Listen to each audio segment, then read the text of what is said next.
आणि आता लोकसभेची रणधुमाळी, त्या संदर्भातल्या टॉप 9 बातम्या।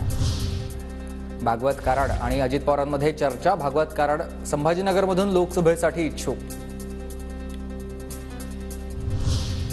नवनीत राणांच्या नामांकन अर्जासंदर्भातील पोस्टरवर राज ठाकरेंचा फोटो नाही। नवनीत राणांच्या शिवाजी महाराजांच्या जयंतीच्या पोस्टरवर महायुतीच्या नेत्यांबरोबरच राज ठाकरे यांचा देखील फोटो लावण्यात आला होता। नाशिकमधून उमेदवारी जाहीर नसताना हेमंत गोडसेंकडून प्रचाराला सुरुवात। गोडसेंकडून महायुतीच्या नेत्यांचे फोटो असलेल्या पत्रकाचं वाटप। छत्रपती संभाजीनगरमध्ये अंबादास दानवेंकडून चंद्रकांत खैरेंचा सत्कार। दोन्ही नेत्यांनी एकमेकांना पेढा भरवलाय। एक दिलानं काम करण्याचं आश्वासन।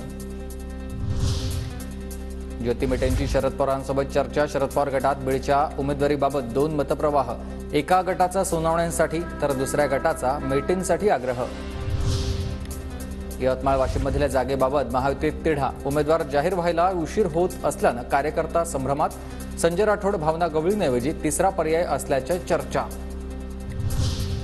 धनशक्तीला जनता पराभूत केल्याशिवाय राहणार नाही। महाविकास आघाडीचे उमेदवार भास्कर भगरेंची भारती पवारांवर ही टीका।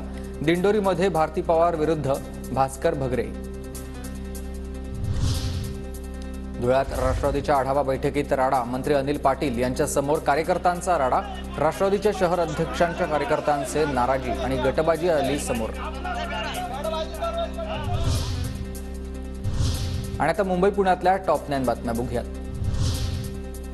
नव्या मोनोरेलचा पहिला डब्बा अखेर मुंबईत दाखल। चेंबूर ते संत गाडगे महाराज चौक मार्गावर लवकरच वाढीव फेऱ्या। पुढील 2 ते 3 दिवसात उर्वरित डबे येणार। ब्युरो ऑफ सिव्हिल एव्हिएशन सिक्युरिटीचे प्रवाशांना 30 मिनिटांच्या आत सामान मिळण्याचे निर्देश। मुंबई, दिल्ली, बंगळुरू विमानतळात कामकाजात सुधारणा। बेस्टची फुकट्या प्रवाशांवर कारवाई। 38 लाखांची दंड वसुली। विना तिकीट प्रवास करणाऱ्या 61,000 प्रवाशांवर कारवाई। मुंबईत महारेराच्या आदेशांच्या अंमलबजावणीमधून 92 कोटींची वसुली। आतापर्यंत घर खरेदीदारांच्या नुकसान भरपाईचे 125 कोटी रुपये वसूल। मुंबईतून सर्वाधिक 92 कोटींची वसुली। पुणे रेल्वे विभागाचं बुकिंग जूनपर्यंत फुल। उन्हाळ्याच्या सुट्ट्यांमुळे जादा रेल्वे गाड्यांचं नियोजन केलं जाणार। रेल्वे प्रशासनाची ही माहिती। पीएमपीएलच्या चालू आर्थिक वर्षात मोठी वाढ। 2023-24 या वर्षात पीएमपीएलचं एकूण उत्पन्न 611 कोटींवर, तर या वर्षीच्या उत्पन्नात 78 कोटींची वाढ झाली आहे।